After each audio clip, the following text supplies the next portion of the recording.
So I actually wanted to do Minari for this week's video, but I found out that its theatrical release is still in 2 weeks, which means I had to find something else. I almost wanted to do WandaVision's first 3 episode, but I figured, doesn't really excite me because again, they've only been running for 3 fucking episodes, so what the fuck am I gonna talk about? No, I don't really feel like it. So I scrolled through my brain and I finally found the perfect film to talk about. And that film is Tenki no Ko, or some of you might know it as Weathering with You. Hey guys, welcome back to another episode of Finding 10, where we are gonna search for a 10 out of 10 movie. Weathering with You was released in 2019, and as of the day this is posted, it is Makoto Shinkai's latest anime. This film was one of the most hyped anime in 2019, and it is rightfully so, because you can just see from the trailer that it looks amazing. But after its initial release, the buzz around it quickly disappeared. All of my friends said that it was meh, it was boring, and there were those who even said it was really bad. So I finally mustered up the willingness to watch the movie after hearing so many bad reviews, probably like 3 months ago. And you know what? I was really satisfied with it. So let's take a look back into Weathering with You. First off, I don't think anyone can debate me on this. The animation for Weathering with You is hands down the best animation I've ever seen in an anime. If you forget how great it was, just look at this scene.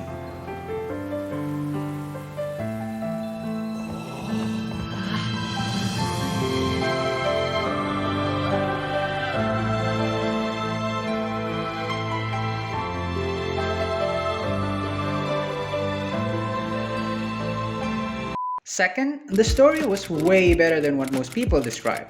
Now, I do think that they could have done the emotional investment between the main protagonists better, but I also think what they did was already good enough. 商売とか無理そうじゃん。ほだか。どこ見てんのよ。どこも見てねえよ。 And third, the soundtrack was amazing. So why did most people didn't like it? Was the reason truly subjective, or is there another reason behind it? Why? I've thought about that question for some time, and I realized the answer was right in front of us all along. The main reason why most people didn't like this film was not because of the film itself, but it was because of Kimi No Na Wa, or more specifically, what Kimi No Na Wa brought to Makoto Shinkai's name. I think we can all agree that Kimi No Na Wa was one hell of an anime. It was so great that I personally put it as the #1 anime film I've ever seen, tying with Howl's movie Castle. So if it was so perfect, what trouble did it bring? What? The most blatant example of the problem Kimi No Na Wa brings can be seen by just pointing out this fact. If you've seen Kimi No Na Wa, it is damn near impossible to not be thinking of it when thinking of Weathering with You. I'm sure those who have watched Kimi No Na Wa was already thinking of it by just seeing the thumbnail of this video. Now, to be fair, I was guilty of this as well. Every time I saw the trailer, I thought of Kimi No Na Wa. Every time I saw the poster, I thought of Kimi No Na Wa. But I never, not for 1 second, think that it's gonna be as good as Kimi No Na Wa, let alone be better. See, what I think most people fail to do is they don't know how to control their expectations. They tend to raise the bar as to exactly what they've seen before, or in this case, what they've seen before is Kimi No Na Wa. To make things clearer, let's put it this way. Imagine you're in a school where the grading system is different from what we know. This school implements a system where your passing grade changes into exactly what your previous score was. Up until now, your scores are around 60 to 70, but then suddenly, out of nowhere and with a little bit of luck, you scored 95. Now your passing grade becomes 95, so scoring 75, 80, or even 85 wasn't acceptable anymore for the school, even though the average of the class is probably around 50 or 60. Would you say that it's fair? Because if not, let me tell you that that was what happened to Weathering with You. Most people associate Makoto Shinkai to just Kimi No Na Wa, but if you actually look at his resume before Weathering with You, his second best work was far, far below Kimi No Na Wa. A lot of people crown him as the best anime director of all time, and to that I say, fuck you! How dare you disrespect the great Hayao Miyazaki? If you don't know who Miyazaki is, go do yourself a fucking favor and Google him and watch his film.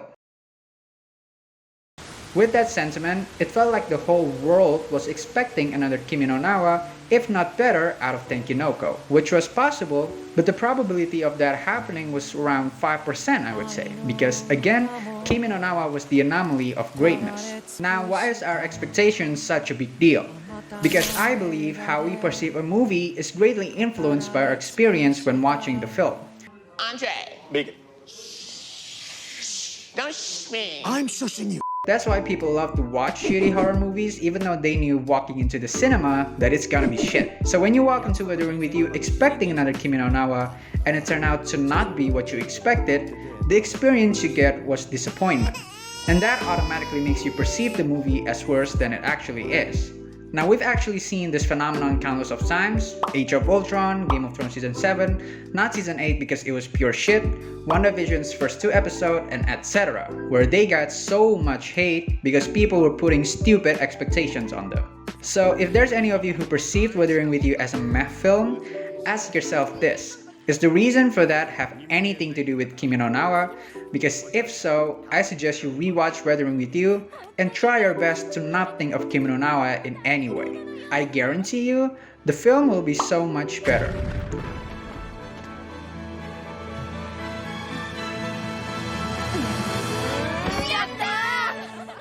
Anyone who's familiar with Makoto's work would know that he likes to rehash things from his previous movies, and Weathering with You was no different.